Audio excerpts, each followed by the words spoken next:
자, 이번에는 더불어민주당의 박주민 의원 전화로 만나보겠습니다. 나와 계시죠? 네, 안녕하십니까. 네, 어제 사회 보시는데 힘드셨습니까, 의원님? 사실 뭐 양쪽이 이제 격하게 좀 붙으면 힘들고요. 원만하게 진행되면 안 힘들다 그랬는데 예, 어제는 대체로 좀 편안하다가 막판에 조금 그러니까 힘들더라고요. 예, 마지막 네, 그것 때문에 좀 여쭤보는 건데요. 지금 네, 그 조수진 의원의 문제 제기를 간단히 정리를 하면 김우수 네네. 후보자를 검증하는 자리인데 왜 야당 의원을 인신공격하느냐. 그러니까 이제 문제의식은 여기에 있더라고요. 어떻게 봐야 네. 될까요, 이 문제에 대해서는 의원님? 그러니까 아마 이제 김용민 의원이 검찰 출신 변호사의 전관 예우에 대해서 얘기를 하면서 음, 예로 이제 유상범 의원의 변호사 시절 있었던 일을 들었던 것을 아마 지적하시는 것 같은데요. 네,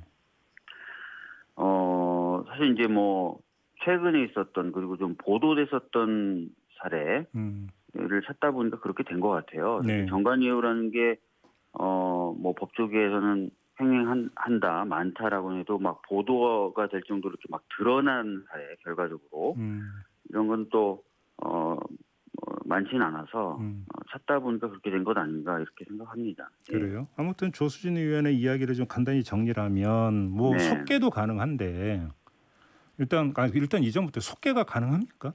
청문회? 청문회를 새로 속개한다는 게 무슨 말일까요? 일단 지금 어제 자정이 나면서 산회가 됐잖아요. 그럼 그걸로 네네네네. 끝난 게 아니라 속개는 할 수 있다고 조수진 의원은 이야기했는데 규정상 어떻게 되는 겁니까? 그러니까 그 청문회를 열어달라고 이제 그 대통령이 국회에 요청을 하면 음, 20일의 기간이 국회에 주어지게 됩니다. 그렇죠. 그 20일의 마지막 날이 어제였습니다. 네. 그래서 이제 법상으로는 사실 국회 시간은 끝난 겁니다. 근데 재송부 요청이 오면 그때는 어떻게 됩니까? 과거에도 보니까 이제 여야가 협의하거나 합의해서 예. 그 법정 시한이 지나도 이제 청문을 열었던 경우가 있었던 것으로 저는 기억은 합니다. 음, 근데 현실적으로 이게 얼마나 가능한지는 음. 지도부하고 좀 얘기를 해봐야 될 것 같습니다. 알겠습니다. 예. 아무튼 근데 이제 그 속개 이전에 김용민 의원의 사과를 요구하고 있던데요. 혹시 그 같은 네. 당 법사위원들하고 좀 이야기를 해보셨습니까? 어떤 입장입니까? 사실 이제 그 같은 상임위 소속 의원들을 직접 거론하면서 이제 질의를 하는 부분에 대해서 네. 유상범 의원님도 사실은 이제 질의하면서 김용민 의원에 대한 부분이 있었거든요. 또 그리고 김용민 의원 개인 문제를 제기한 적이 있습니까? 유상범 의원도? 예, 예, 그리고 예. 그래서 이제 유상범 의원하고 이제 김용민 의원하고 서로 이제 발언권을 얻어서 한 번씩 발언을 할 수 있도록 제가 이렇게 진행을 했는데 음, 발언권이 없었던 이제 당시 이제 조수진 의원께서 계속 이제 또 발언을 좀 어렵게 만드는 상황을 좀 만드셔가지고 그 음, 과정에서 또 좀 약간 그 언성이 높아지는 상황이 벌어진 것이었습니다. 그래서 예, 그 사과 요구에 대해서 좀 얘기를 해보니까 사과하는 건 사과하겠다. 다만 음, 야당에서도 이런 모습을 자주 보여왔었고 네, 또 어제만 해도 방금 제가 말씀드렸던 것처럼 야당이 좀 하면 좀 안 되는 그런 모습들도 보였으니까 음, 사과는 하되 저쪽도 그럼 유감 표명이라도 좀 하자. 음. 이렇게 얘기가 좀 된 거예요. 혹시 그걸 그럼 국민의힘 쪽에 전달을 하셨습니까? 네, 전달했습니다. 답변 예. 들으셨습니까? 뭐라고 하던가요? 그건 안 된다라고 답변을 받았고요. 네.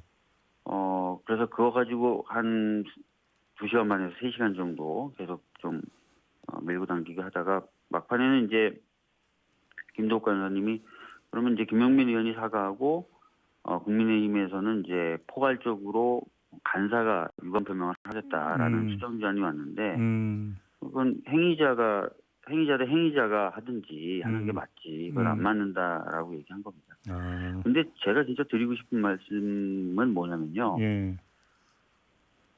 검찰총장 청문회가 굉장히 중요하고 이 부분에 있어서는 야당에서도 계속 이야기를 했던 거거든요. 중요하다고. 예. 근데 이제 어떻게 보면 법사위에서는 좀 없어져야 되는 부분이긴 한데 이렇게 좀 약간 다툼이 있었던 전례가 많은데 음, 그 어떻게 보면 좀 이 자주 있었던 일을 가지고 청문회 자체에 아예 안 들어와 버리신 거는 제가 처음 본 것 같습니다. 제 기억에는. 그래서 예. 이게 어떻게 보면 야당이 청문회의 의미나 이런 것들을 좀 가볍게 생각하신 건 아닌가라는 생각이 좀 있습니다. 예. 알겠습니다. 자, 이제 김호수 후보자와 관련된 이야기 좀 넘어가야 되는데요. 일단 네네. 하여간 자, 이제 문제는 이제 그 청와대에서 어느 정도 이제 그 재승부 요청을 하는지 일단 좀 이걸 좀 보긴 봐야 되는데 네. 지금 뭐 상황으로 봐서는 청문 경과 보고서가 채택될 가능성이 별로 없어 보이는데요. 맞습니까, 의원님? 뭐 야당의 지금 상황과 입장을 고려한다면은 청문보고서 채택될 가능성이 높은 건 아닙니다. 예. 그러면 민주당 단독으로 혹시 채택할 수도 있는 겁니까? 그 부분까지를 포함해서요. 예. 오늘 저희 법사위 위원들하고도 얘기를 나눠봐야 되고요. 예. 그리고 지도부하고도 좀 얘기를 해봐야 되는 상황입니다. 예. 그래요. 아무튼 뭐 그럼 이제 지금부터는 어제 사회를 보셨기 때문에 이제 그 청문회 그 진행을 하시던 분이 아니라 그냥 법사위원회로서 이제 견해를 여쭤보겠는데요. 네네네. 의원님께서는 그럼 일단 적격이라고 판단하시는 겁니까? 야당에서 이제 제기했던 신상 관련된 부분은 어느 정도 소명이 됐다라고 좀 보여지고요. 아 그렇게 보세요. 예, 뭐 물론 이제 그 고액 자문료 부분에 대해서는 이제 좀 아쉬운 점이 있긴 하지만 본인이 여러 차례 그 부분에 대해서는 좀 사과를 했던 것이 있어서요. 예. 그러고 나서 정치적 중립성 부분, 예. 정치적 중립성 부분에서 이제 가장 크게 야당에서 문제제기했던 건 예전에 이제 조국 전 장관 수사 당시에 윤석열 총장을 배제하라고 했던 부분을 들었었는데 그 부분도 저희가 좀 찾아보니까 그 당시 그 이야기를 나눴다고 하는 상대방이 국회 출석해서 한 발언이 있더라고요. 당시 대검 차장인데 네. 대검 차장이 그런 일 없다라고 이미 얘기를 했더라고요. 아 그래요? 예, 그래서 그런 부분도 조금 그러니까 특별수사팀을 구성하고 윤석열 그 총장은 배제하자라고 이제 그때 보도가 이렇게 나왔는데 그러면 네네. 그런 사실이 없다라는 게 윤석열 배제를 이야기한 적이 없다라는 겁니까? 특별수사팀 예, 자체를 윤석열 배제 운운은 없었다. 이렇게 대검 차장이 당시에 국회 출석해서 발언을 했더라고요. 특별수사팀은 이야기가 있었고, 예, 특별수사팀은 얘기했었고요. 예, 네. 근데 핵심은 뭐 윤석열 전 총장 배제 여부니까요. 예. 그런 식으로 조금씩 이렇게 좀 사과와 해명이 이루어졌기 때문에 네. 제가 봤을 때는 이제 큰 문제는 없는 것 같고요. 그래서 조금 전에 조수진 의원은 이른바 검수완박을 검찰 개혁으로 바라보는 시각을 보면 검찰의 정치적 중립성이나 독립성에 대한 인식에 문제가 있다는 취지로 지적을 하던데 이건 어떻게 받아들이십니까?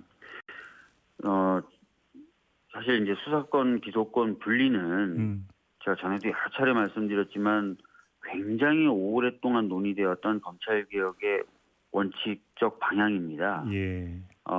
심지어 뭐 야당의 나경원 의원님, 뭐 주호영 의원님, 뭐 곽상도 의원님 이런 분들조차도 다 그렇게 해야 된다라고 주장을 해오셨던 사항이고요. 특히 곽상도 의원님 같은 경우에는 그런 내용의 법안을 발의했을 정도입니다. 그리고 지금 뭐 우리 당이 아니지만 금태섭 전 의원님 같은 경우도 그런 주장을 계속했었고요. 네. 그리고 윤석열 전 총장도 인사청문회 당시에 그게 맞다라고 얘기를 했었고 또 그 법무부 차관 당시에 김호수 후보자 역시도 그게 이제 궁극적으로는 맞는 방향이다라고 얘기를 한 겁니다. 네. 그래서 어제 이제 후보자도 궁극적으로는 이제 수사와 기소가 분리되는 게 맞다라고 얘기를 한 것이라서 이게 정치적인 중립성이 없다라고 평가될 만한 부분은 아니라고 봅니다. 예. 그렇게 봐요. 그러니까 보시는 거고요. 네. 그러면 만약에 청와대에서 이제 재승부 요청이 온다면 그리고 국민의힘이 응하지 않는다라면 민주당에서 단독으로 먼저 다른 야당도 물론 있습니다만 그 청문 보고서를 채택할 수도 있다 이런 입장으로 이해를 하면 되겠습니까? 저희들이 이제 아까 말씀드렸지만은 뭐 그 논의는 해봐야 되는 거라서요. 네, 지금 네. 제가 단언해서 말씀드리기는 어려운데 예. 뭐 실질적인 요건 즉 후보자의 자질이라든지 이런 부분은 클리어된 거 아닌가라고 보고 있다는 점을 좀 다시 한번 말씀드립니다. 알겠습니다. 역시 이제 의원님 연결한 김에 그 요 문제 하나 좀 따로 여쭤봤으면 좋겠는데요. 지금 법무부에서 의견 지금 수렴하고 있는 그 6대 수사 이제 그 원칙 있지 않습니까? 네네. 그래서 이제 그 지검 지청 같은 경우는 6대 수사를 이제 형사부에서 그러니까 직접 수사하지 못하도록 하고 필요한 경우는 법무장관의 승인을 받도록 한다. 이거에 대해서 참 그 여러 가지 논란이 있는데 의원님은 어떻게 평가를 하세요?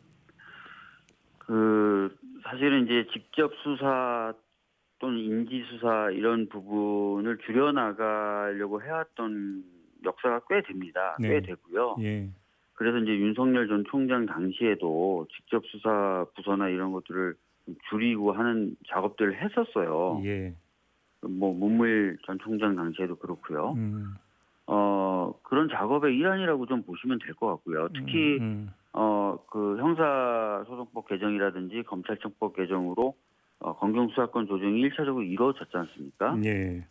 그래서 최근에 이제 집계된 통계를 보니까 검찰이 직접 수사하는 건수 자체가 굉장히 많이 줄었더라고요. 그런데 그런 상태인데 직계 개편을 안 한다. 예. 그것도 좀 오히려 문제가 있지 않을까. 그래서 오랫동안 연속된 흐름 현상이 있는 것이고 예. 또 수사권 조정에 의해서 현재 발생한 상황에 대한 대응이고 이런 차원으로 좀 봐주셨으면 좋겠습니다. 큰 방향은 맞다.